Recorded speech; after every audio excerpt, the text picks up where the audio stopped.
योग दर्शन की कक्षा में आप सभी का स्वागत है। अपना जो विषय चल रहा था स्वस्वामी शक्ति हो स्वरूपोपलब्धि हेतु संयोग, उसमें हमने जो चर्चा करी है, अपनी चर्चा ही चल रही थी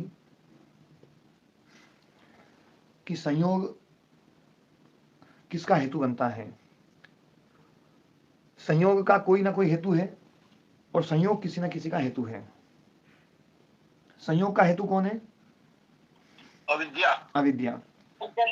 अविद्या संयोग का हेतु है और अविद्या अनादि है, इसलिए संयोग अनादि है ना। अब संयोग किसका हेतु बनता है? वो भी अविद्या का नहीं, अविद्या का नहीं, भोग और अपवर्ग का भी हेतु बनता है। भोग और अपवर्ग का, इसी को कहा यहाँ पर स्वरूप उपलब्धि का हेतु है। स्वरूप उपलब्धि जो है, जो स्वशक्ति के स्वरूप की उपलब्धि और स्वामी शक्ति के स्वरूप की उपलब्धि का हेतु जो है ना, वो संयोग है। तो स्वरूप उपलब्धि हेतु संयोग, स्वरूप की उपलब्धि ही हेतु है जिसका ऐसा संयोग।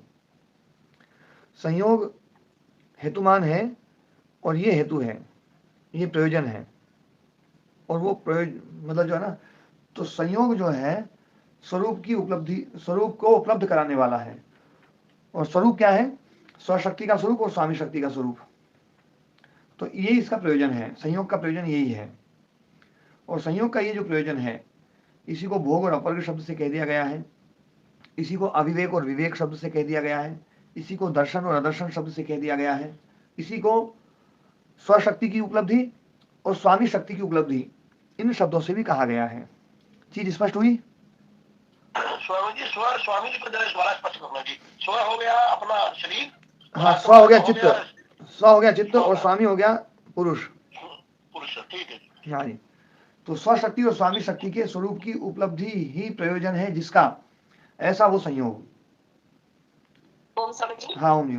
जैसे कल बताया गया था कि स्वशक्ति के स्वरूप की उपलब्धि अदर्शन है और स्वामी शक्ति के स्वरूप की उपलब्धि दर्शन है। वो दर्शन है और स्वशक्ति के रूप की उपलब्धि अदर्शन है। जी जी। ये दर्शन और अदर्शन दोनों एक ही समय में तो होते हैं, हमें एक समय में नहीं होते हैं। जैसे हमें चित्त की क्रिया पता चल गई है, चित्त का पता चल गया ये चित्त है, तो उसी समय तो हमें आत्मा का भी पता चल जाएगा ना। उससे पहले तो हम एक ही मान रहे होते हैं। देखो, जब आत्मा के स्वरूप की उपलब्धि होगी तो विवेक ख्याति हो जाएगी जी। विवेक ख्याति जो ना, वास्तव में आत्म तत्व की उपलब्धि हो जाए, और आत्म तत्व की जो उपलब्धि है, चित्त से पृथक है आत्मा, ये बोध हो जाए, तो चित्त से पृथक है आत्मा ये जब बोध होता है, इसी को हम विवेक बोलते हैं। और ये जो विवेक उत्पन्न हो जाएगा, तो यही संयोग को तोड़ने वाला है, यही हान का उपाय है, मुक्ति का उपाय है। संयोग का अभाव इसी से होगा। अभी हमें जो ना केवल शाब्दिक रूप से बोध हो रहा है कि आत्मा अलग है, हाँ जी। लेकिन हम पूरे तादाद में जीते हैं अभी। हाँ जी। है ना। तो जी जी। जब ये व्यवहार था, ये पता चल जाएगा, हमारे व्यवहार में ये बात उतर जाएगी, तो समझ लेना कि ये स्वामी शक्ति के स्वरूप की उपलब्धि हो गई है, और यही संयोग का अंतिम प्रयोजन है। हाँ जी महाराज जी, विवेक ख्याति शब्द से जो स्थिति बताई जा रही है, इसमें ऐसा लगता है महाराज जी कि इसमें आत्मा के स्वरूप की उपलब्धि तो नहीं हो रही। इसमें केवल इतना बोध हो रहा है कि आत्मा दो अलग अलग वस्तुएं हैं। देखो, अलग अलग वस्तुओं का पता कैसे चलता है जी। अलग अलग वस्तुओं का पता तब चलता है जब आपको दोनों का पता हो। जी, इसमें महाराज जी दो अवस्थाएं हो सकती है ना। तो ये अवस्था हो कि केवल इतना बोध हो कि ये अलग अलग है, अभी दोनों के स्वरूप का बोध नहीं हो रहा। ठीक ठीक। नहीं, दोनों के स्वरूप का बोध नहीं होता तो ये कह ही नहीं सकते कि अलग अलग है। महाराज जी, यदि आत्मा के स्वरूप का बोध विवेक ख्याति में हो गया तो फिर असंप्रज्ञात समाधि की क्या आवश्यकता पड़ेगी? असंप्रज्ञात की फिर आवश्यकता क्यों पड़ रही? क्योंकि विवेक ख्याति तो संप्रज्ञात में होगी। संप्रज्ञात में विवेक ख्याति होगी, और विवेक ख्याति फिर असंप्रज्ञात को पैदा कर देगी। विवेक ख्याति जो ना, विवेक ख्याति जो हो गई है, तो वो विवेक ख्याति मतलब विशेष ज्ञान, और विशेष ज्ञान हो गया तो फिर अब कुछ जानने योग्य बचा क्या? जी, अगर जानने योग्य नहीं बचा, कुछ करना शेष नहीं रहा, तो फिर असंप्रज्ञात समाधि में जो है उसका मैं उसी का उत्तर दे रहा हूँ, पहले मेरा उत्तर दो कि कुछ जानने योग्य बचा क्या? जानने योग्य, मैं ये पूछ रहा हूँ कि जानने योग्य शब्दों से ऐसा लगता है कि नहीं बचा? नहीं बचा ना, जानने योग्य कुछ नहीं बचा, इसलिए असंप्रज्ञात है। असंप्रज्ञात मतलब कुछ जानना ही नहीं। अब फिर महाराज असंप्रज्ञात की आवश्यकता क्या है? असंप्रज्ञात का मतलब ये है कि आप जानना नहीं बचा है। असंप्रज्ञात न तब तक किंचित संप्रज्ञात है, वहां पर कुछ भी संप्रज्ञात नहीं होता है। जी जी, वही तो असंप्रज्ञात है। और ये अवस्था तभी आएगी जब कुछ जानने योग्य बचेगा नहीं। ये तो ठीक है महाराज, शब्दों में तो ये बात समझ में आ रही है, तो ये समझ में नहीं आ रहा कि जब जानने को कुछ शेष बचा ही नहीं, तो फिर कुछ करने को भी शेष नहीं बचा। हाँ, तो वो जो अवस्था आएगी ना, वही असंप्रज्ञात आएगी। जी, तो फिर असंप्रज्ञात के लिए अभ्यास की बात की जाती है कि अभ्यास से फिर संस्कार आदि लग बीज होते हैं। तो जो असंप्रज्ञात है ना, असंप्रज्ञात की जो प्रगाढ़ता है, असंप्रज्ञात की जो प्रगाढ़ता है वो तभी होगी जब विवेक ख्याति जो ना बिल्कुल ना प्रगाढ़ हो जाएगी। विवेक ख्याति जब प्रगाढ़ हो जाएगी, विवेक ख्याति जब प्रबल हो जाएगी, विवेक ख्याति जब ना हटेगी नहीं, तो आलंबन आने पर भी जब तादात्म्य भाव नहीं आता है, तो वो जो है ना, वो विवेक ख्याति है, वो संप्रज्ञात समाधि है। और वही संप्रज्ञात समाधि का जो उत्तर पक्ष है, दूसरा पहलू है, वो संप्रज्ञात समाधि का उत्तर पहलू है, वो असंप्रज्ञात है। तो असंप्रज्ञात में फिर हाँ, रिकॉर्डिंग हो रही है। कुछ नेटवर्क की प्रॉब्लम आ रही होगी शायद। महाराज जी जो 27वां सूत्र में जो कहा है, अब हो रही है रिकॉर्डिंग शो? नहीं सर जी, मुझे तो नहीं हो रही। कोई बात नहीं, चलो है ना, पर रिकॉर्डिंग हो रही है। जी हाँ जी, हाँ दयानंद जी। जी महाराज जी 27वें सूत्र में जो कहा है कि जो ओम, हाँ जी जी, 27वें सूत्र में महाराज जी जो कहा है, तो उस स्थिति के बाद तो ऐसा लगता है कि कुछ शेष बचा नहीं, कुछ जानना विशेष नहीं बचा, कुछ करना विशेष नहीं बचा, कुछ क्षीण करना विशेष नहीं बचा जी। वो महाराज जी संप्रज्ञात की अंतिम स्थिति है या असंप्रज्ञात है? वो संप्रज्ञात की अंतिम स्थिति है। जी महाराज जी, है ना, मतलब वहां से महाराज में संप्रज्ञात शुरू हो जाएगी, प्रगाढ़ता होना शुरू हो जाएगी, यही तो वहाँ असंप्रज्ञात शुरू हो जाएगा। बिल्कुल, हाँ बिल्कुल महाराज जी, बिल्कुल। आप एक बार उस सूत्र को खोलो। तत्परम पुरुष ख्याते गुण वैतृष्ण्यम।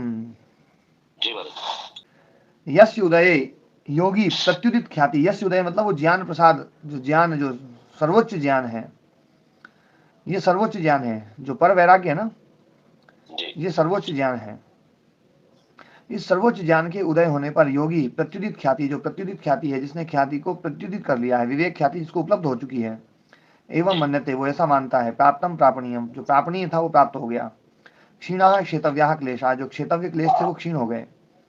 छिन्ना सृष्ट परवा भव संक्रमा, भव संक्रम जो है ना, जो सृष्ट परवा भव संक्रम है वो छिन्न हो गया, अब उत्पन्न नहीं हो सकते, जन्म नहीं आ सकता। यस्य अविच्छेदा जनित्वा म्रियते मृत्वा च जायते। जिस सृष्ट परवा भव संक्रम के छिन्न न होने के कारण से व्यक्ति उत्पन्न होकर के मरता है, मर करके फिर उत्पन्न होता है। ज्ञानस्य एव पराकाष्ठा वैराग्यम, ज्ञान की जो पराकाष्ठा है वही वैराग्यम है। एतस्य एव ही नान्तरिकम केवल्यम, केवल्य इसके बिना हो नहीं सकता, इस ज्ञान की पराकाष्ठा के बिना केवल्य नहीं हो सकता।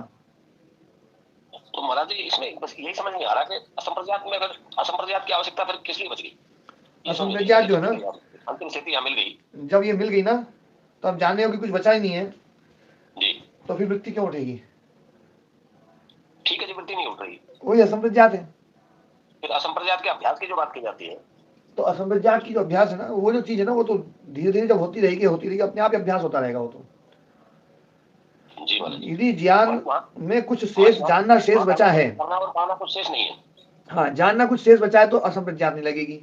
और जानना कुछ शेष बचा नहीं है, करना कुछ शेष बचा नहीं है, तो फिर तो असंप्रज्ञात ही रहेगा। जी महाराज जी, तो असंप्रज्ञात से फिर जब व्यवहार के लिए, जब जीवन मुक्त व्यक्ति व्यवहार में आएगा, क्योंकि असंप्रज्ञात में निरंतर तो नहीं रह सकता, हाँ, जब असंप्रज्ञात से जब व्युत्थान अवस्था में आएगा, तो उस समय उसमें क्या स्थिति रहेगी महाराज? संप्रज्ञात में आएगा फिर वो एकाग्र अवस्था में। जी महाराज, यानी संप्रज्ञात से नीचे फिर वो जीवन भर नहीं आएगा। हाँ, संप्रज्ञात से नीचे नहीं आएगा, वो एकाग्र अवस्था में रहेगा। वृत्ति कोई उठेगी तो वो एकाग्र वृत्ति ही उठेगी, उस विषयक वृत्ति को उठा करके वो मतलब समझ बूझ करके वृत्ति को उठाएगा, और वो वृत्ति केवल कर्तव्य भाव से ही उठेगी, कर्तव्य भाव से ही कर्म होगा, और कर्तव्य कर्म किया फिर अपनी संप्रज्ञात अवस्था में, और संप्रज्ञात से असंप्रज्ञात में। जी महाराज, बहुत धन्यवाद। हाँ, प्रणाम जी। स्वामी जी, ऐसा तो नहीं है जैसे ये असंप्रज्ञा समाधि, जो संप्रज्ञा समाधि के संस्कारों को नष्ट करती है, तो नष्ट करती है मतलब ये है कि जो चीजें संप्रज्ञा समाधि में मतलब हमने जानी है उसको भी हम मतलब जानने की आवश्यकता नहीं, भूल जाए, उसकी प्रैक्टिस के लिए तो नहीं है संप्रज्ञा समाधि। और दूसरा ये है कि जो मुक्ति में आभास होता है कि कुछ करना ही नहीं, तो वैसा मुक्ति के जाने की प्रैक्टिस तो नहीं है संप्रज्ञा समाधि। मतलब इसको थोड़ा सा क्लियर करें स्वामी जी। हाँ, विवेक ख्याति और मुक्ति उसके बीच की अवस्था है असंप्रज्ञात समाधि। और असंप्रज्ञात समाधि, संप्रज्ञात समाधि में चूंकि वृत्ति उठती है, संप्रज्ञात समाधि में चूंकि वृत्ति है, और वृत्ति है तो वृत्ति रहित तो सर्वथा अभी नहीं हुआ है मामला, क्योंकि जब तक वृत्ति रहेगी तब तक तो वृत्ति सारूप्यता भी रहेगी, तब तक चित्त भी रहेगा। तो वृत्ति रहित होना ये अंतिम अवस्था है, और उस अंतिम अवस्था तक पहुंचाने का काम एकाग्र वृत्ति या संप्रज्ञात समाधि करती है।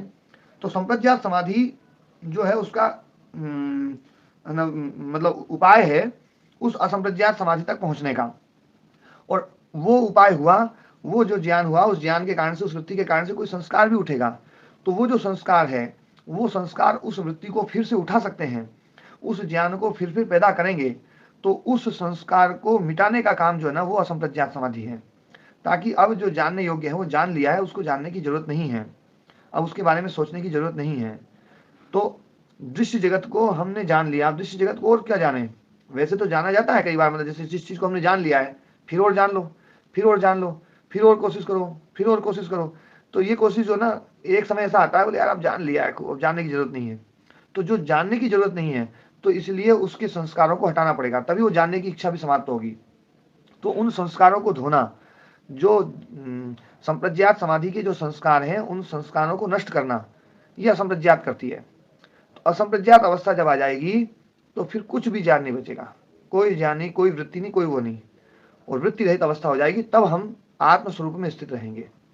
और उस समय जो, हाँ, उस समय जो वृत्ति रहित अवस्था होगी, और उस समय जो आत्मस्वरूप की जो स्थिति है, उस आत्मस्वरूप स्थिति का जो है पना, जो जो है, वो जो है का जो बोध है, वो जब बोध होगा तब समझ में आएगा कि असली रस तो यहाँ है, उसमें बिल्कुल नीरसता नहीं है, उसमें बिल्कुल भी दुख नहीं है, उसमें बिल्कुल कोई क्लेश नहीं है, उसमें किसी प्रकार का कोई बंधन नहीं है, बिल्कुल बंधन मुक्ति, किसी प्रकार की अविद्या नहीं है, किसी प्रकार का सत्व रजस तमस नहीं है, त्रिगुणात्मक है, वो बिल्कुल शुद्ध है, बिल्कुल कोई मल नहीं है, कोई परिणाम नहीं है, वहां कोई भी जो ना प्रतिसंक्रमण नहीं है, वहां पर कोई शांतता नहीं है, वहां कोई प्रयोजन नहीं है। सब चीज ये समझ में आ जाएगी, ये बोध हो जाएगा ये। और ये बोध वास्तव में जो है ना, मतलब ये जो बोध है ना, ये बोध निरंतर बना रहता है। ये बोध जो, जिसको मैं कहता हूं ना नित्य ज्ञान, आत्म तत्व जो ज्ञानात्मक है, नित्य ज्ञान है, वो जो नित्य ज्ञान है, वो नित्य ज्ञान आत्मा का आत्मा के द्वारा ही, वहां पर किसी चित्त की जरूरत नहीं है, वहां कोई वृत्ति नहीं उठेगी, वहां कोई वो नहीं उठेगी। ये अनुभूति जो है ना, ये अनुभूति जब वहां पहुंचते हैं व्यक्ति, तब उसका वो हो सकता है। बाकी तो जैसे अपन शब्दों में समझाएंगे तो लगेगा कि हाँ वहां तो वृत्ति उठ रही होगी, वहां तो ये हो रहा होगा, पर वास्तव में वहां पर वो स्थिति आएगी कि उस स्थिति में, हाँ जी, जी महाराज जी, आत्म स्वरूप में ईश्वर में क्या फर्क है, बस ये थोड़ा सा बता दो तो आनंद हो जाए। वो चर्चा मैं कर लूंगा, कल कर लेंगे। मांडू के उपनिषद को फिर से पढ़ेंगे। मांडू के उपनिषद पढ़ेंगे तो कि कईयों का भ्रम है, वो कईयों का भ्रम दूर हो जाएगा। हाँ, ये इसी से भ्रम दूर होगा महाराज जी। हाँ, पर ये जो अभी जो संप्रज्ञात और असंप्रज्ञात की जो बात चल रही थी, कि संप्रज्ञात समाधि जो है, ये संप्रज्ञात समाधि वास्तव में इसमें दृश्य का ज्ञान है, इसमें दृश्य का ज्ञान है, आत्मा का बोध है, आत्मा हिस्से पृथक है, ये पता चल गया है। आत्मा का बोध भी हमने जो ना वो हुआ है, पर आत्मस्वरूप स्थिति जो है वो तो असंप्रज्ञात में होगी। आत्मस्वरूप स्थिति जो है ना वो असंप्रज्ञात में होगी, और दृश्य स्वरूप का पूरा बोध, पूर्ण बोध जो है वो संप्रज्ञात में होगा। हाँ जी महाराज, इससे अगला जो 18वां सूत्र है, विराम प्रत्यय पूर्ण संस्कार से शून्य, इसके भाष्य में महाराज जी है कि इसमें एक वाक्य है, विराम प्रत्यय निर्वस्तु का आलम्बनी क्रियते सचार्थ शून्य। क्या तात्पर्य, इसका क्या तात्पर्य? मैं एक बार सूत्र खोल लेता हूँ।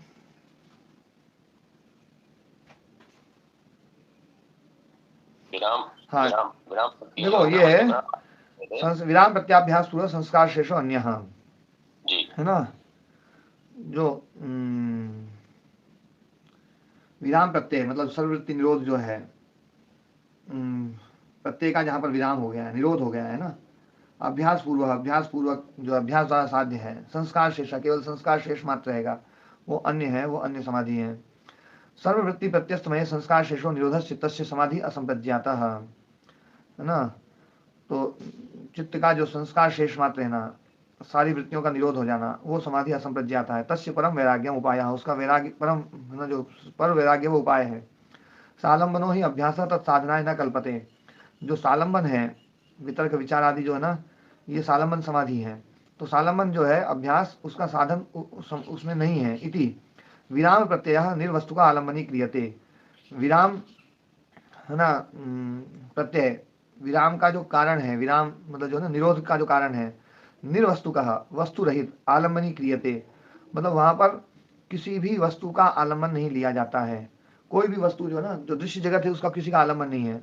सच अर्थ शून्य है, वो अर्थ शून्य है, अर्थ शून्य मतलब विषय शून्य है ना, तो विषय शून्य है। महाराज ये भी कह रहे हैं कि कोई वस्तु नहीं है, और ये भी कह रहे हैं कि उसका आलम्बन ही क्रियते है, आलम्बन कर भी रहे हैं, तो ये समझ में नहीं आ रही, दोनों बातें विरोधी हैं। निर्वस्तु की आलम्बन ही क्रियते मतलब, क्योंकि हमें जो है ना समाधि जो है, समाधि में ये है कि आलम्बन है, तो आलम्बन होता है, तो यहाँ पर केवल कोई वस्तु ही नहीं है वहां पर, तो कोई वस्तु नहीं है, किसी भी वस्तु नहीं है, उसका आलम्बन है। मतलब आलम्बन मतलब कि निरोध अवस्था जो है ना, वृत्ति रहित अवस्था का आलम्बन। तो यहाँ पर वास्तव में देखा जाए तो स्वरूप की जो स्थिति है, आत्मस्वरूप की जो स्थिति है, आत्मस्वरूप ही आलम्बन रूप में बन रहा है, ऐसा माना जा सकता है। पर ये कहा तो यही जा रहा है, देखो कि आलम्बन, क्योंकि कोई भी सहारा है, तो सहारा कौन सा है, तो सहारा कोई भी नहीं है। अब ये बात तो कहने को पड़ेगी ना कि कोई भी सहारा नहीं है। हाँ। नीति करने के बाद जो बचता है उसका सहारा। हाँ, मतलब वो जो उसको अपन सहारा बोल दें, पर वास्तव में बोला तो ये मतलब शब्द तो यही बोला जाएगा, सहारे का प्रयोग तो किया ही जाएगा, आलम्बन शब्द का प्रयोग तो किया ही जाएगा। और ये भी बता रहे भैया किसी का सहारा नहीं है, किसी का सहारा नहीं, मतलब कोई भी वस्तु ऐसी नहीं जिसका सहारा हो। माने इतना कह के भी फिर दोबारा ये कहना पड़ रहा है कि सच अर्थ शून्य है। हाँ, वह अर्थ शून्यता है, विषय शून्यता है। जी महाराज जी, महाराज जी एक कृपा और कीजिएगा। जी जी। ये महाराज जी ये विदेह और प्रकृति लय बिल्कुल समझ में नहीं आ रही, क्या है, मुझे पढ़ाना पड़ रहा है और मेरे को कुछ समझ में नहीं आ रहा, इस पर थोड़ा प्रकाश डाल देना बड़ी कृपा होगी। ये विदेह और प्रकृति लय कैसी स्थिति है, कौन है लोग? देखो क्या है, विदेह और प्रकृति लय जो है वास्तव में एक योनि है। ये दोनों ही जो ना, जो विदेह और प्रकृति लय जो है, वो दोनों एक प्रकार की योनि है। और वो ऐसी योनि है, जैसे मैं उदाहरण से थोड़ा सा समझाता हूं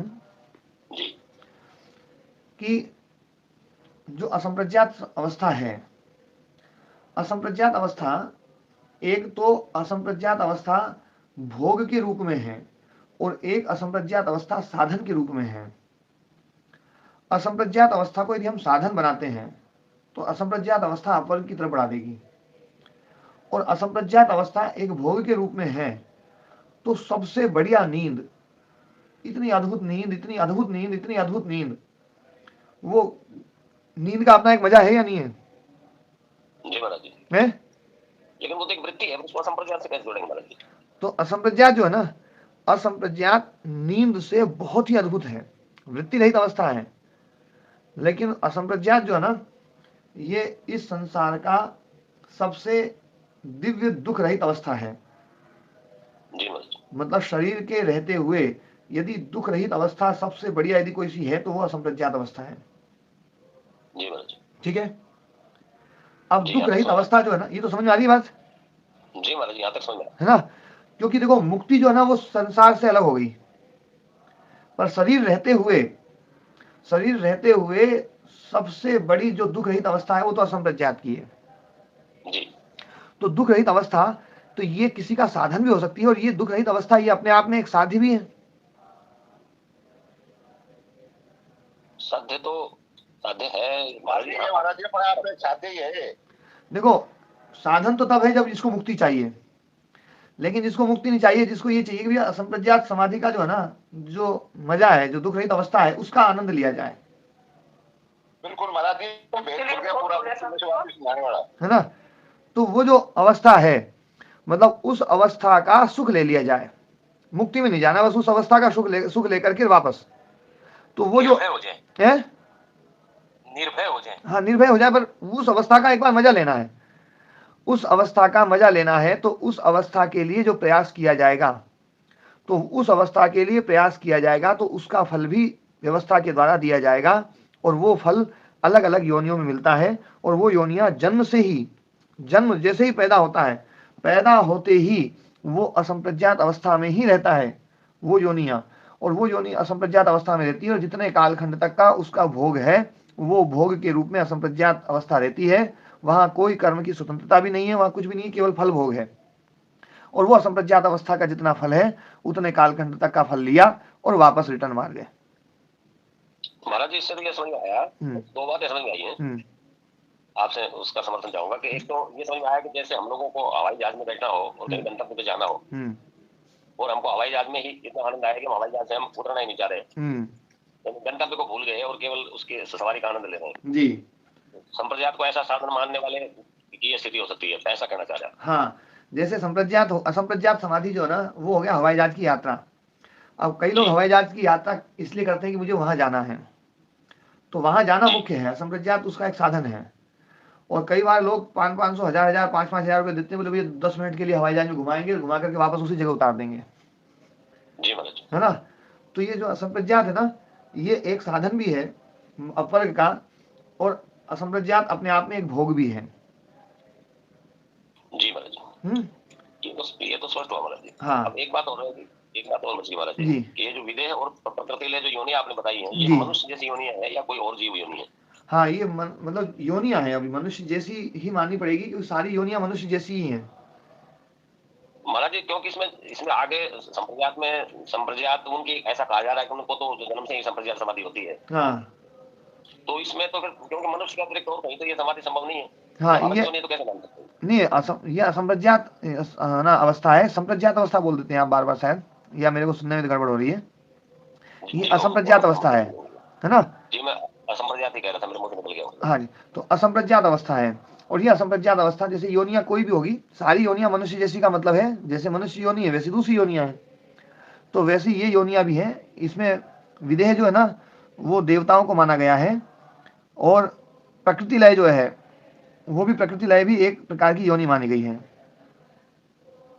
जी। माने मैं इसलिए ये प्रश्न गुरुजी इसलिए उठा रहा था कि क्योंकि भोग योनि तो हो सकती है कोई जिसमें केवल सुख ही सुख हो। हाँ, बस ये भोग योनियां हैं यहाँ, मतलब यानी ये मतलब उभय योनि नहीं, उभय योनि नहीं है जी महाराज। उभय योनि होती ना तो फिर ये ना, क्योंकि उभय योनि में जहाँ कर्म होगा तो वहाँ असंप्रज्ञात अवस्था में कर्म नहीं हो सकता जी महाराज जी। इसलिए भी, और जो 24वें सूत्र का जो भाष्य है जी, ईश्वर का उसमें कहा गया कि इनकी ये जो विदेह और प्रकृति ले लोग हैं, इनके वापसी बंध में आने की संभावना बताई गई। हाँ, संभावना नहीं, वो तो है ही कि उत्तर बंध कोटि ही, उत्तर बंध कोटि जी, है ना, उत्तर बंध कोटि शब्द वहां दिया गया है जी महाराज, है ना। तो उनको भोग योनि मानेगा। हाँ, भोग योनि जी महाराज, धन्यवाद जी जी। हाँ, तो अब जो है ना, अपना सूत्र जो चल रहा था उसको करते हैं। स्वस्वामी शक्ति और स्वरूप उपलब्धि हेतु संयोग। स्वरूप उपलब्धि, स्वरूप की उपलब्धि, किसके स्वरूप की? स्वशक्ति की और स्वामी शक्ति की स्वरूप की उपलब्धि, ये प्रयोजन है संयोग का। ये दोनों स्वरूप का उपलब्ध हो जाए, संयोग समाप्त, संयोग का प्रयोजन खत्म, संयोग पूरा हो गया। अब ये जो है पुरुषा स्वामी दृश्येन स्वेन दर्शनार्थम संयुक्ता। पुरुष स्वामी जो है दृश्य स्व के साथ में दर्शनार्थम, दर्शनार्थम मतलब स्वरूप उपलब्ध्यर्थम, स्वरूप की उपलब्धि के लिए, स्वरूप की उपलब्धि प्रयोजन के लिए संयुक्त है। तस्मात् संयोगात, उस संयोग से दृश्य की उपलब्धि या सब होगा, दृश्य की जो उपलब्धि है वो तो भोग है, और या तो दृष्टु स्वरूप उपलब्धि हो, जो दृष्टा के स्वरूप की उपलब्धि वो अपवर्ग है। दर्शन कार्यावसाना संयोगा इति दर्शनम योगस्य कारणम उक्तम। दर्शन कार्य जो है वो ही अवसान, जिसका दर्शन कराना ही अवसान है, जिसका दर्शन करा करके जो समाप्त हो जाए, दर्शन कार्य पर जिसका अवसान हो जाता है, ऐसा संयोग इति दर्शनम वियोगस्य कारणम, दर्शन को वियोग का कारण कहा गया है। दर्शन मतलब स्वरूप उपलब्धि, स्वरूप उपलब्धि को वियोग का कारण कहा गया है। पर स्वरूप उपलब्धि दोनों की होनी चाहिए, एक की होगी तो नहीं वियोग नहीं होगा, एक की उपलब्धि हो रही है तो योग होगा, संयोग होगा और दोनों की हो जाएगी तो वियोग हो जाएगा। तो एक की उपलब्धि को संयोग मतलब भोग को संयोग कहा है और अपर को वियोग कहा गया है। तो दर्शनम अदर्शन से प्रतिद्वंदी, दर्शन अदर्शन का प्रतिद्वंदी है। इति अदर्शनम संयोग निमित्तम उक्तम, इसलिए अदर्शन को संयोग का निमित्त कहा गया है, क्योंकि दर्शन वियोग का कारण है। स्वरूप उपलब्धि जो है वो है ना संयोग की वियोग, संयोग से वियोग का कारण, संयोग की समाप्ति का कारण। तो संयोग की समाप्ति का कारण हो गया, तो इसका मतलब है कि स्वरूप की उपलब्धि ना होना यही संयोग का हेतु है। ध्यान देने वाली बात है, स्वरूप की उपलब्धि हो जाने पर संयोग समाप्त हो जाएगा। ये बात स्पष्ट है। स्वरूप की उपलब्धि होते ही संयोग खत्म हो जाएगा। तो संयोग कब तक रहेगा?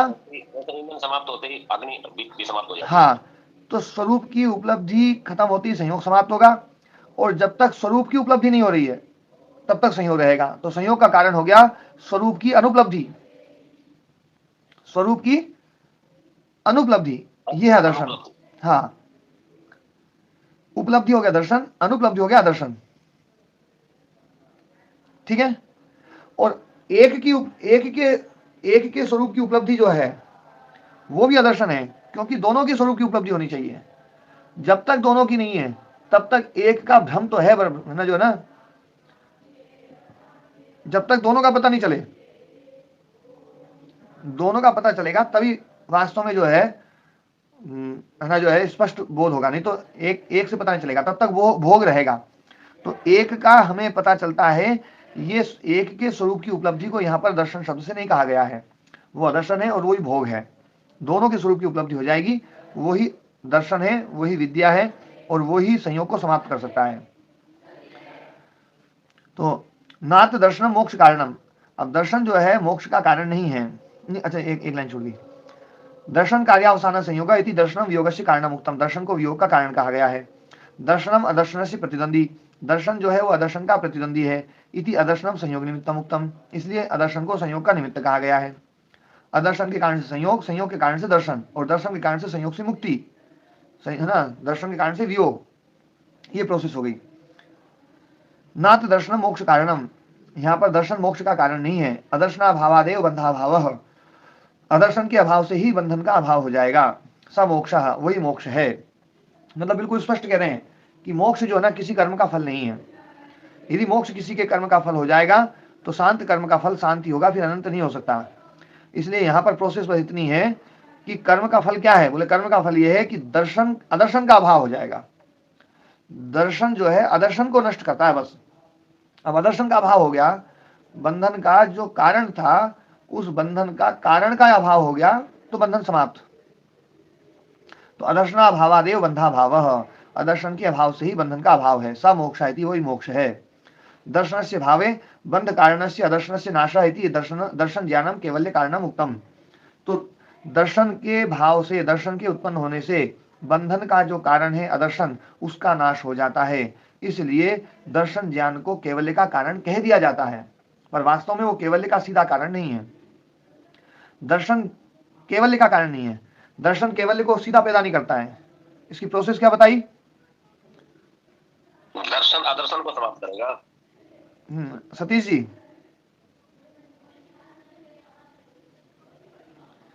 ओम जी, सतीश जी। हाँ जी, ऐसे ही ठीक बता रहे हैं। हाँ, आप बताओ जनाब। दर्शन अदर्शन को ही करेगा। हाँ, दर्शन जो है ना अदर्शन को नष्ट करेगा, उसके बाद वो दर्शन हो जाएगा। नहीं, अभी पूरी प्रोसेस बताओ। दर्शन ने अदर्शन को मार दिया। अब अदर्शन के कारण से बंधन था, जब अदर्शन मर गया तो बंधन खत्म हो गया, और बंधन खत्म होना यही मुक्ति है। ये बात देखो यहाँ पर ये कही है ना, न अत्र दर्शनम मोक्ष कारणम अदर्शना भावादेव बंधा भाव सा मोक्ष। दर्शन के उत्पन्न होने से बंध कारण से अदर्शन से नाश, दर्शन के उत्पन्न होने से बंधन का जो कारण है अदर्शन, उसका नाश।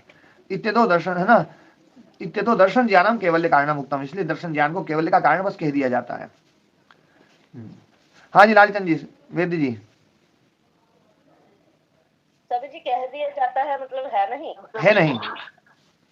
हाँ जी, जी है नहीं, ये बात समझ में आई? क्यों नहीं है? नात्र दर्शन मोक्ष कारणम।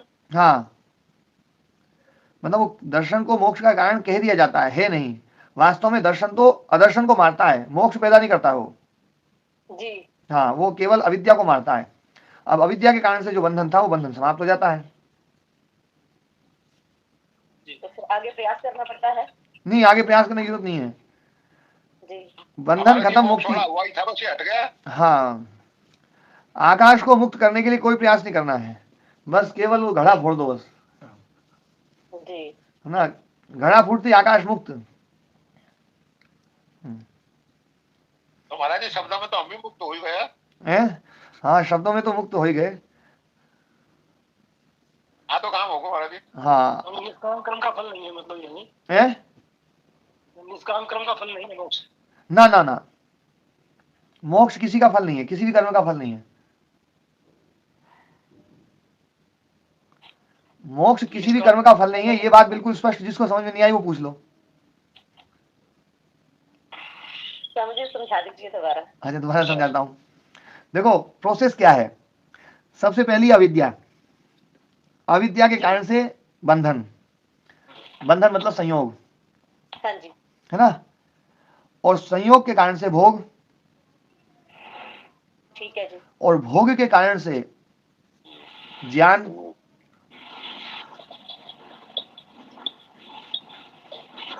भोग के कारण से ज्ञान। ये बात समझ में आई? भोग के कारण से ज्ञान समझी, ये नहीं समझा है।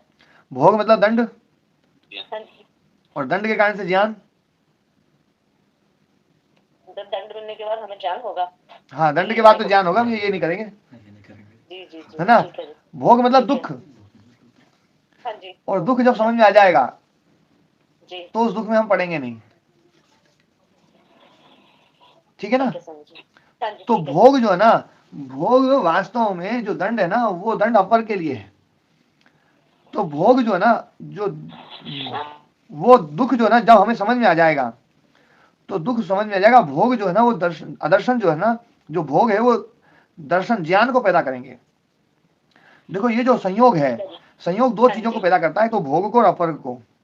पर सीधा अपर को पैदा नहीं करता है, पहले भोग को पैदा करता है। और भोग बार बार दुख देता है, बार बार दुख, बार बार दुख, बार बार दुख। और उस दुख के कारण से जो हमें जो है ना, जो ना यूं लगता है कि यार इस दुख को तो खत्म किया जाए। हम प्रयास करते हैं और प्रयास करते हैं, विवेक ख्याति पैदा करते हैं। और जो विवेक ख्याति पैदा होती है तो वो हो गया दर्शन।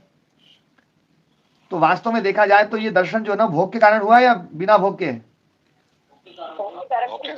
भोग के कारण हुआ। तो भोग से ज्ञान उत्पन्न हुआ, भोग से दर्शन, जी, और उस दर्शन ने अदर्शन को समाप्त कर दिया, अविद्या को समाप्त कर दिया।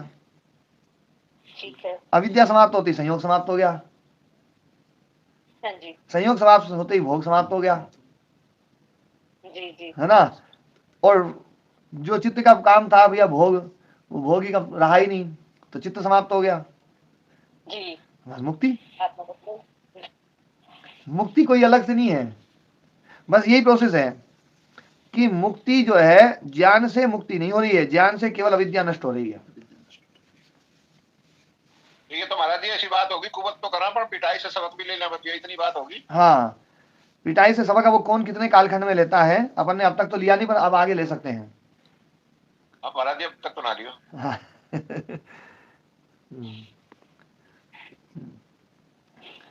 ठीक है। तो ज्ञान सीधा कारण नहीं है मुक्ति का, लेकिन फिर भी बिना ज्ञान के मुक्ति नहीं है। ज्ञानान्वितेन मुक्ति ही,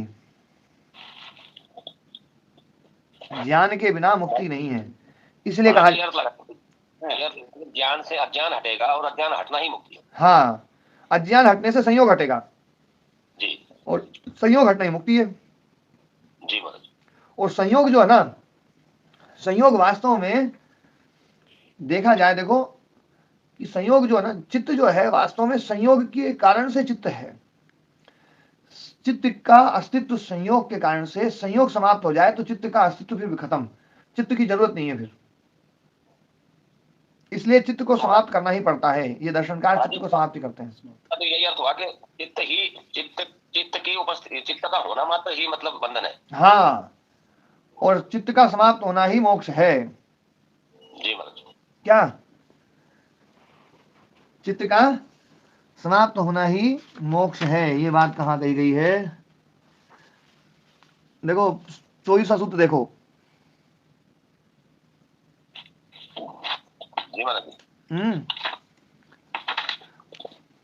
देखो, बुद्धि निवृत्ति रेव मोक्षः, सबसे अंतिम वाला पैराग्राफ, तच्चाचार्य देशीय वक्ति ननु, ननु के बाद में देखो, बुद्धि निवृत्ति रेव मोक्षः। पूरण जी, हाँ मिल गया, तत्राचार्य देशीय वक्ति। हाँ, ननु बुद्धि निवृत्ति रेव मोक्षः, बुद्धि निवृत्ति ही मोक्ष हो जाएगा फिर तो, ये किसने कहा? तो कह रहे बोले अदर्शना कारण अभावात बुद्धि निवृत्ति, अदर्शन के कारण, अदर्शन जो कारण है उसके अभाव से बुद्धि की निवृत्ति, क्योंकि बुद्धि जो है ना अदर्शन के कारण से थी। अब अदर्शन मतलब अविद्या, अविद्या के कारण से बुद्धि थी। अब बुद्धि, अविद्या खत्म होगी तो बुद्धि की निवृत्ति, बुद्धि समाप्त। और तच्च अदर्शनम बंध कारणम दर्शनात् निवर्तते, अदर्शन जो है वही बंध का कारण है, वो दर्शन से निवृत्त हो गया, ज्ञान से, विद्या से निवृत्त हो गया। तत्र चित्त निवृत्ति रेव मोक्षः, तो इसलिए चित्त निवृत्ति ही मोक्ष है। क्या बताया? चित्त निवृत्ति। हाँ, चित्त निवृत्ति, निवृत्ति मतलब समाप्त हो जाना। हाँ, चित्त निवृत्ति मोक्ष है। किमर्थम? अस्थाने एव अस्य मति विभ्रमा, बिना स्थान, मतलब ये तो कोई जगह ही नहीं है जहां मति विभ्रमित हो। इसमें कोई मतलब जो ना और दूसरी जगह है ना भ्रम पैदा हो सकता है, पर बोले इस जगह तो भ्रम हो ही नहीं सकता कि चित्त मरेगा नहीं। बोले चित्त तो मरना ही मरना, बोले चित्त मरा और मोक्ष। हाँ, ठीक है। अब तो आदरणीय पूर्ण जी को अपना चित्त समाप्त करना ही होगा, अब तक के चित्त को संभाल के रखना चाहते थे। ये तो लिख रखा है इसलिए मान रहा हूँ। नहीं, अभी प्रोसेस जो है ना, कल अपनी जो चर्चा चल रही थी पूर्ण जी, वहां से ना कि संयोग होगा तो दो चीजों का होगा। अभी मेरी पुस्तक में तो यहाँ पर बुद्धि निवृत्ति मोक्ष मानी गई है, ये लिख रखा है। हाँ, बुद्धि निवृत्ति कहो, चित्त निवृत्ति कहो, एक ही बात है। नहीं, दोनों ही कहा है पूर्ण जी। बुद्धि निवृत्ति मोक्ष है जो लिखा ना, उसके नीचे देखो, बिल्कुल ठीक नीचे, बिल्कुल ठीक नीचे क्या लिखा है? बुद्धि निवृत्ति इस पर नहीं, वो नष्ट मोक्ष का संपादन करता है, इसलिए बिना अवसर के ही इस नास्तिक को भ्रम होता है। ये तो वैसे लिख रखा है। हाँ, नहीं आप संस्कृत पढ़ो, हिंदी मत पढ़ो, हिंदी में तो ना उल्टा सीधा हो जाएगा। हाँ। बुद्धि निवृत्ति में मोक्ष ऊपर लिखा है, उसमें अंडरलाइन कर लो। हाँ, बुद्धि निवृत्ति में मोक्षा लिखा है। हाँ, लिखा है गुरुजी। इस पे अंडरलाइन करो पहले। हाँ। फिर उसी के नीचे देखो, उसके नीचे क्या लिखा है? बंध कारणम दर्शनात् निवर्तते, ये लिखा है। हाँ, लिखा है गुरुजी। उसके आगे तत्र, हाँ उसके आगे बोलो ना। तत्र चित्त निवृत्ति रेव मोक्ष, चित्त निवृत्ति रेव मोक्ष, एव मतलब ही, चित्त निवृत्ति ही मोक्ष है, उस पर जोर दे दिया। चित्त निवृत्ति मोक्षा नहीं, चित्त निवृत्ति रेव मोक्ष, चित्त निवृत्ति ही मोक्ष है।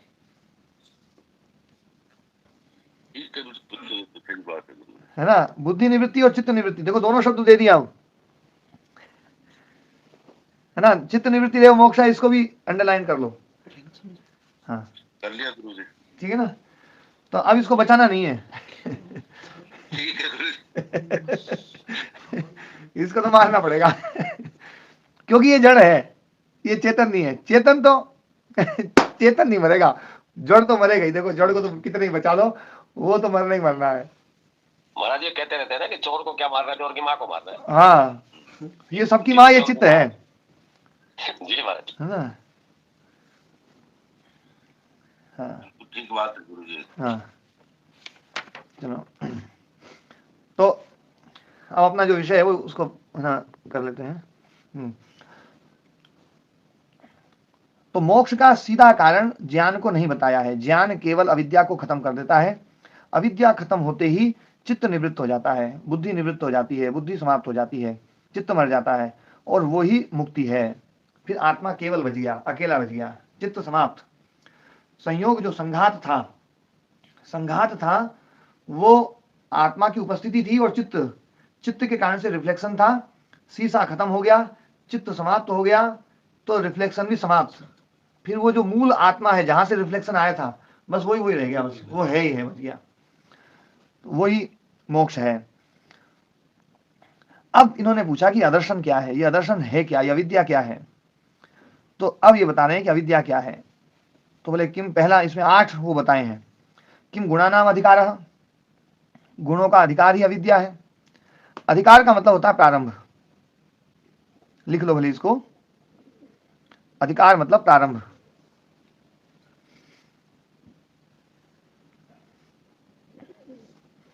गुणों का अधिकार, गुणों में जो प्रारंभ शक्ति है, अधिकृत करने वाली शक्ति, प्रारंभ करने वाली शक्ति, आरंभ करने वाली शक्ति, या यूं कहें कि गुणों में जो ना उत्पादन करने की जो शक्ति है, कार्यारंभ करने की शक्ति है, व्यक्त परिणाम, जो उसमें परिणाम को व्यक्त करने का जो सामर्थ्य है, परिणाम जो है वो व्यक्त होता है, उसी को बोलते हैं हम व्यक्त जगत।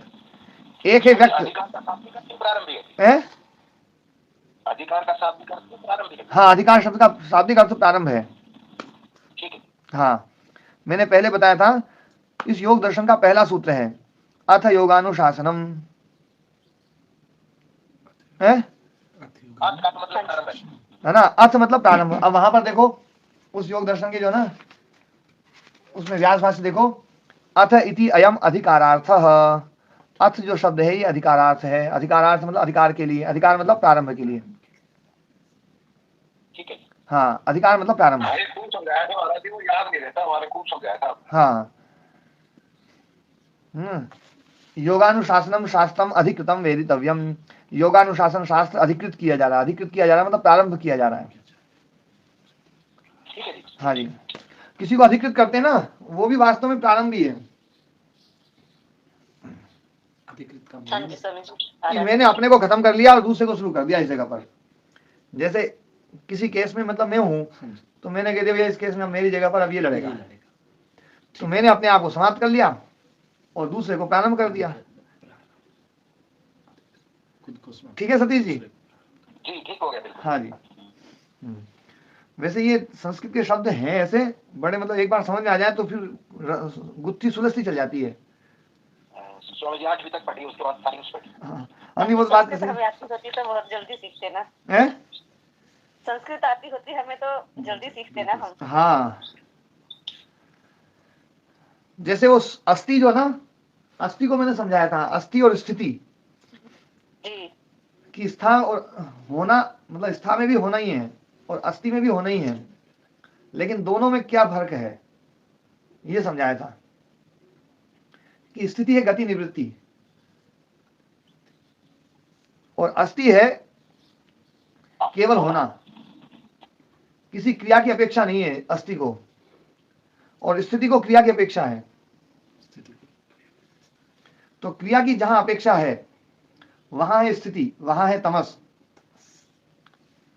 और जहां किसी क्रिया की अपेक्षा नहीं है वहां है अस्तित्व, वहां है सत, वहां है आस्तिकता, वहां है असतोमा सदगमय, सदगमय वो सत वही है ना, वही सत्संग, वही सत्संगति। सत मतलब जो है ना वास्तव में बड़ा दिव्य शब्द है।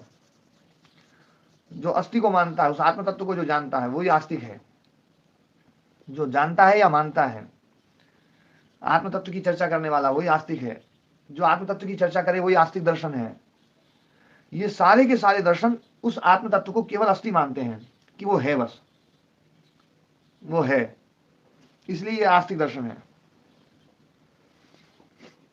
हाँ, तो किम गुणानाम अधिकारः, क्या गुणों का प्रारंभ, गुणों में प्रारंभ करने की जो शक्ति है, गुणों में जो अधिकार है, अधिकार मतलब प्रारंभ है, प्रारंभ मतलब व्यक्त परिणाम, एक परिणाम से दूसरा परिणाम, दूसरे से तीसरा, तीसरे से चौथा, चौथे से पांचवा, ये जो परिणाम हो रहे हैं, ये परिणाम जो है ये ही अविद्या है। तो एक पक्ष ये लिया कि अविद्या के कारण से गुणों में अधिकार है। अविद्या ना हो तो गुणों में कोई भी अधिकार नहीं हो सकता है। ध्यान देना, गुणों में अधिकार जो है ना, हाँ राम कुमार जी, देखो एक बात समझने की है, गुण जो है ना, गुण अनंत है या शांत है?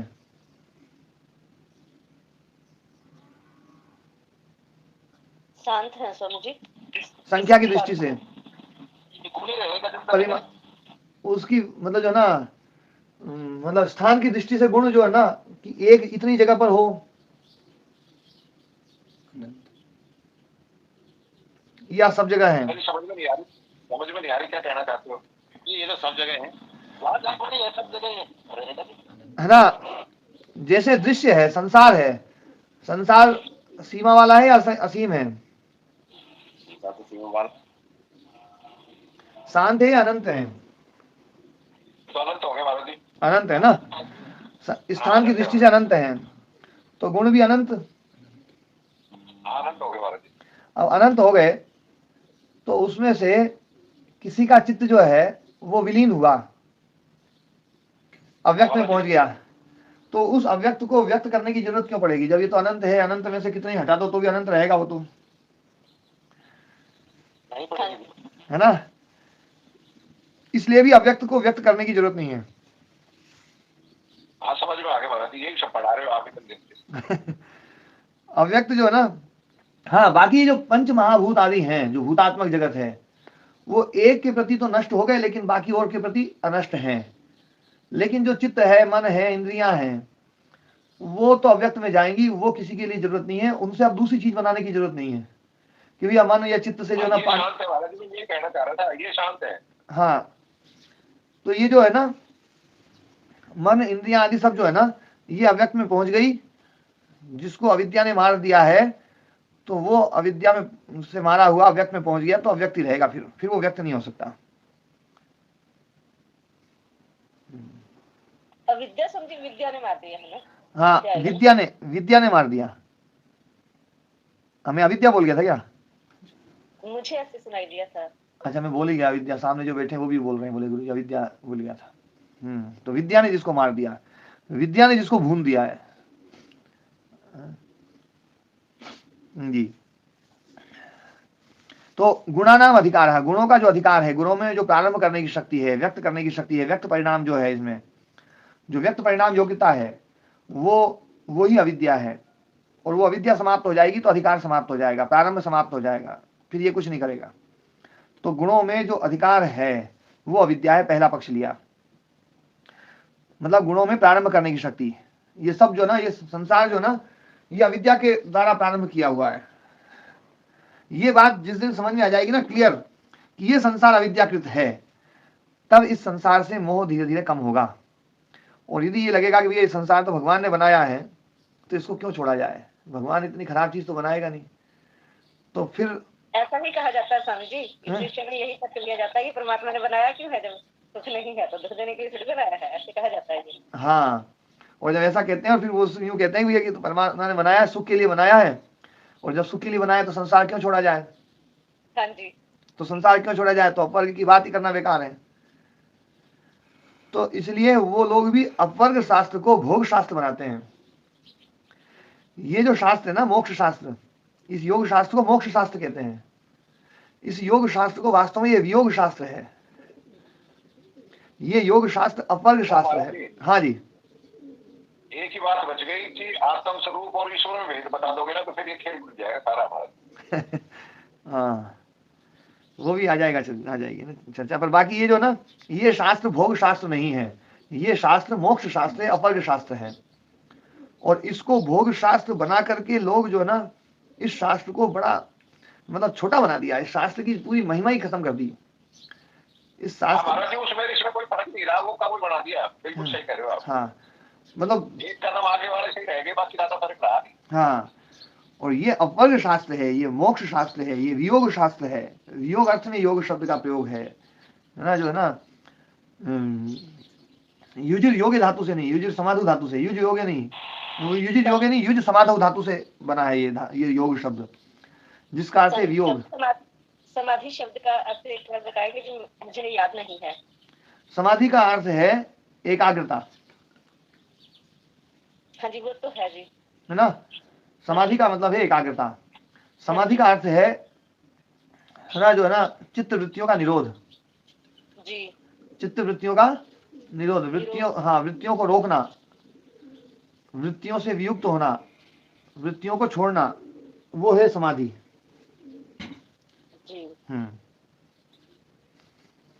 स्वामी जी अभी जो हम सूत्र पढ़ रहे हैं इसमें जैसे ये आ रहे हैं ना 8 बताए हैं इसके जी, तो इसमें च इदम अदर्शनम नामा, तो अदर्शन को हम यहाँ अविद्या बोल रहे हैं ना। हाँ, अदर्शन मतलब अविद्या। जी तो ये अविद्या क्या है ना? ये नाम शब्द जो ना नाम के अर्थ में नहीं है। देवदत्त जी, देवदत्त जी जुड़े हुए हैं ना? आवाज नहीं आ हाँ रही जी जो आ रहे हैं जी। जी। ओम गुरु जी हाँ, ओम प्रणाम जी। ये नाम शब्द जो ना, हिंदी में नाम शब्द का अर्थ होता है नाम, है ना? संस्कृत में नाम शब्द जो है ना अव्ययात्मक होता है। किम चेत अदर्शनम नाम, ये अदर्शन क्या है, बस इस अर्थ में बस यूं है। नाम शब्द यहाँ पर प्रसिद्ध अर्थ में है, अव्यय है ये। और इसका अर्थ होगा, क्या होता है? अव्यय वो होता है जो एक जैसा रहता है। इसमें कोई जोड़ा है घटाया नहीं ला सकता महाराज जी। हाँ, जो एक जैसा रहता है, ना उसमें कुछ घटेगा ना बढ़ेगा। जैसे राम शब्द है, कहीं रामस्य आता है, कहीं रामे आता है, कहीं रामाय आता है, कहीं रामम आता है, कहीं राम आता है, तो ये घटना बढ़ रहा है। लेकिन अव्यय जो ना हमेशा एक जैसे ही रहेगा, वो है अव्यय। न व्यतीति अव्ययम। महाराज इसको निपात भी कहते हैं, फिर वो किस अर्थ में कहते हैं? हाँ, निश्चित रूप से जो पड़ा हुआ है वो है निपात, जी महाराज। है ना? तो अव्यय का एक पार्ट है निपात, तो जी महाराज, है ना? स्वरादि निपातम अव्ययम, राविश्रा निपाता, वहां पर निपात शब्द पड़े हुए हैं। अधिश्रय तक जो शब्द पड़े हुए हैं वो सारे निपात हैं, निश्चित रूप से पड़े हुए हैं। निपात एक संज्ञा है व्याकरण की। कुछ शब्द पड़े हुए हैं, उन शब्दों का नाम निपात है, और कुछ शब्द हैं जो स्वरादि गण में है, वो है, और उनका नाम रख दिया स्वरादि निपातम अव्ययम। स्वरादि और निपात शब्द अव्यय होते हैं। अव्यय मतलब जो निपात शब्द का कुछ लोग निरर्थक अर्थ में भी प्रयोग करते हैं कि निरर्थक है। ना ना ना, निश्चित रूप से पड़े हुए, जी महाराज, है ना? वो है जैसे खलु है, ये सब सार्थक शब्द होते हैं। ये कुछ ना उसमें जोड़ते हैं। जैसे यहाँ पर जो ना किम चेत अदर्शनम, ये अदर्शन क्या है, इतना ही बोल देते ना तो भी बात बन जाती। किम चेत अदर्शनम नाम, अब यहाँ पर ये नाम शब्द बोल दिया तो इसका मतलब है जो लोक प्रसिद्ध अदर्शन शब्द है, मतलब जो विख्यात है अदर्शन, अदर्शन जो शब्द चल रहा है वो अदर्शन क्या है, जो हम खूब सुनते हैं, जो हम खूब सुनते हैं ना, ये अर्थ निकला है नाम से। जी महाराज, ठीक है ना? नाम शब्द प्रसिद्ध अर्थ है वाला, अव्यय वाला है ये। प्रसिद्धि अर्थ में ना प्रयुक्त होता है। हाँ ओम जी। ओ महाराज जी। हाँ जी महाराज, वे अव्यय नहीं, वे बस वो आत्म स्वरूप मान ले। हाँ, वो नहीं, ये तो व्याकरण की दृष्टि से अव्यय है। वहां पर अव्यय जो ना आत्मा के लिए आता है ना? अव्यय है ना, आत्मा अव्यय है। तो वो भी इस अर्थ में क्लियर हुआ जिसमें कुछ जोड़ा घटाया नहीं जा सकता। हाँ, वहां पर भी वही है। ना विविधताम एति ना वेति, ना वेति मतलब ना विविधताम एति, विविधता को जो प्राप्त नहीं होता है ना, अव्यय है। अजो व्यय शाश्वतो यम पुराणो, है ना? हाँ, वो अज है, वो अव्यय है, वो शाश्वत है, वो पुराण है। पहले भी नया था, आज भी वैसे वैसे ही है, नया ही नया है, हमेशा नया है। न हन्यते हन्यमाने शरीर, शरीर के मरने पर वो मरता नहीं है जी। तो हाँ, देवदत्त जी आप कुछ पूछ रहे थे? हाँ, मैं तो ये कह रहा था गुरु जी कि ये नाम सब तो गुणा नाम अधिकार भी, अधिकार है, ये भी आया है ना? हाँ, नहीं, यहाँ पर जो गुणा नाम है ना, ये गुणा नाम जो है ये षष्ठी का रूप है गुण का। क्या? अच्छा, ये षष्ठी विभक्ति है? ये षष्ठी विभक्ति है। यहाँ पर ये जो नाम है ना, ये अव्यय है, ये षष्ठी विभक्ति है। ये नाम शब्द गुरु जी क्या इम्फेसिस के लिए जोड़ा जाता है क्या संस्कृत में? इम्फेसिस मतलब प्रबलन के लिए, उसको अधिक वो इम्फेसाइज करने के लिए। हाँ, कई बार उसको है ना उस पर जोर देने के लिए दिया जाता है कि जो लोक प्रचलित जो आदर्शन शब्द है वो है क्या, है ना? लेकिन यहाँ पर गुणा नाम में जो नाम है ना वो नाम अलग है। आप ये देखिए, गुणा, ये जो किम चेत आदर्शनम नाम, ये नाम शब्द अकारांत है, और गुणा नाम में जो माँ है ना वो मकारांत है, अकारांत नहीं है। यहाँ तो महाराज आम प्रत्यय जुड़ा है ना? हाँ, ये आम प्रत्यय और आम के आगे नुट आगम हो गया है। जी महाराज, एक ही अधिकार जो बताया है, हाँ। जैसे आरंभ करना, अधिकार जैसे एक अथॉरिटी होती है, कोई ऑथराइज कर दिया जाता है, ऐसे उनको कोई ऑथराइजेशन नहीं है क्या? ऑथराइजेशन में क्या होता है? सामर्थ्य नहीं है, सामर्थ्य मतलब नहीं होगा। नहीं, ऑथराइजेशन में होता क्या है, किसी और को हटाया जाता है और दूसरे को प्रारंभ कर दिया जाता है। वहां भी तो यही है। आज तक तो मैं चला यहाँ पर, अब आज से ये चलना प्रारंभ करेगा। आज तक मैंने संभाला है, अब संभालने का प्रारंभ ये करेगा। ये तो फॉर्मेशन हुआ गुरुजी, पर अथॉरिटी तो अथॉरिटी है ना। अथॉरिटी नहीं, आप हिंदी के वो संस्कृत के हिसाब, अंग्रेजी के हिसाब से समझने का प्रयास करोगे ना तो कम समझ में आएगा। अधिकृत करने का मतलब होता है कि आज से अब इसका प्रारंभ है, इसको अधिकृत कर दिया है, मैं समाप्त हो गया, अब ये चलेगा आगे, है ना। वहां पर भी अधिकृत करने का मतलब ही प्रारंभ है। वैसे अधिकृत का मतलब है स्थापित करना। हाँ, पर अधिकार शब्द का वास्तव में अर्थ है प्रारंभ। तो महाराज ये कह सकते हैं कि समाप्त हो गया, अब आत्मा चलेगा। नहीं, यहाँ पर तो गुणानाम अधिकारा जो ना ये शब्द है, तो गुणानाम अधिकारा मतलब गुणों में जो प्रारंभ हो रहा है, मतलब जो काम शुरू हो रहा है, काम चल रहा है जो है ना, तो काम जो चल रहा है, नया नया काम आ रहा है, ये अविद्या है। अविद्या को बतला रहे हैं कि अविद्या क्या है, तो बोले गुणों में जो प्रारंभ करने की शक्ति है ना, वही अविद्या है। अविद्या ना हो तो गुण किसी को प्रारंभ नहीं कर पाएंगे, कोई चीज नहीं, मतलब परिणाम ही नहीं आएगा।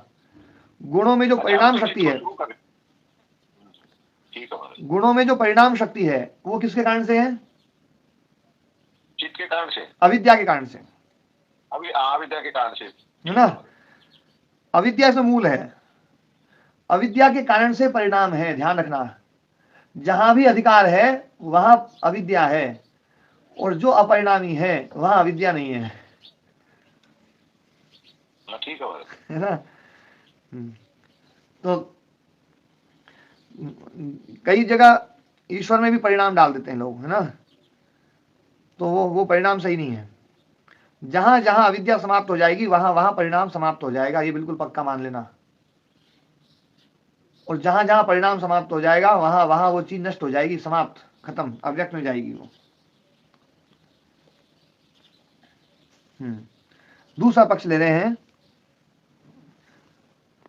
अपने प्रश्न इतने हो जाते हैं कि एक लाइन ही पढ़ पाते हैं अपन। आवश्य दृश्य रूप से स्वामिनो दर्शित विषय से प्रधान चित्त से अनुत्पाद स्वस्मिन दृश्य विद्यमाने दर्शनाभाव। या फिर दूसरा बताने की अविद्या क्या है, तो बोले दृश्य रूप जो स्वामी है, दृश्य रूप जो स्वामी है उसके लिए दर्शित विषय से प्रधान चित्तस्य, जो दर्शित विषय है, दर्शित विषय मतलब विषय जिसके लिए दिखा दिए गए। विषय कौन से? यहां पर विषय मतलब केवल एक है ना, जो है ना, क्योंकि स्वस्वामी शक्ति और स्वरूप उपलब्धि है, तो केवल एक विषय नहीं रह सकता, दो विषय रहेंगे। स्व के लिए विषय क्या है? भोग, और स्वामी के लिए विषय क्या है? अपवर्ग। तो भोग और अपवर्ग दोनों विषयों को यहां पर विषय लिया गया है। इसी को यूं कह सकते हैं अविवेक और विवेक, ठीक है ना। तो अविवेक विषय और विवेक विषय। अविवेक मतलब शब्द स्पर्श रस रूप गंध आदि सब जो है ना वो, और विवेक मतलब विवेक ख्याति ज्ञान। तो ये दोनों विषय जिसको दिखा दिए गए हैं, ऐसा जो प्रधान चित्त है उस चित्त का नाम हो जाता है प्रधान चित्त। उसी को कहते हैं निर्माण चित्त, उसी को कहते हैं चैताधिकार चित्त, जिसका प्रयोजन पूरा हो गया, विषय जिसने पूरे दिखा लिए। तो ऐसा जो चित्त है उस चित्त प्रधान चित्त का अनुत्पाद, वो प्रधान चित्त ही बना ही नहीं, यही अविद्या है। प्रधान चित्त बन जाए तो अविद्या समाप्त। प्रधान चित्त मतलब निर्माण चित्त मतलब चैताधिकार चित्त, वो उसका उत्पन्न ना होना, उसका उत्पन्न ना होने का मतलब है भोग चलेगा अभी, क्योंकि अभी अपवर्ग प्राप्त नहीं हुआ है, अभी अपवर्ग मिला नहीं है, तो भोग चलेगा। इसलिए कहा है स्वस्मिन दृश्य विद्यमाने दर्शनाभाव। जो स्वस्मिन दृश्य विद्यमान है उसमें दृश्य जगत अभी विद्यमान है, अभी दृश्य समाप्त नहीं हुआ है क्योंकि प्रयोजन पूरा नहीं हुआ है। तो दृश्य विद्यमान है इसलिए दर्शन का अभाव है, वही अदर्शन है। दर्शन का अभाव वो अदर्शन है। तो प्रधान चित्त का निर्माण नहीं हुआ, प्रधान चित्त मतलब चैताधिकार चित्त, जिसका प्रयोजन पूरा हो गया है, उस चित्त का निर्माण न होना ही अदर्शन है। निर्माण चित्त दिखाई दे जाए तो दर्शन, और निर्माण चित्त दिखाई नहीं दे रहा है तो अदर्शन, मतलब भोग चल रहा है। अदर्शन मतलब भोग, भोग चल रहा है। ठीक है, आज पाठ को ही विराम देते हैं। ओम शांति शांति शांति।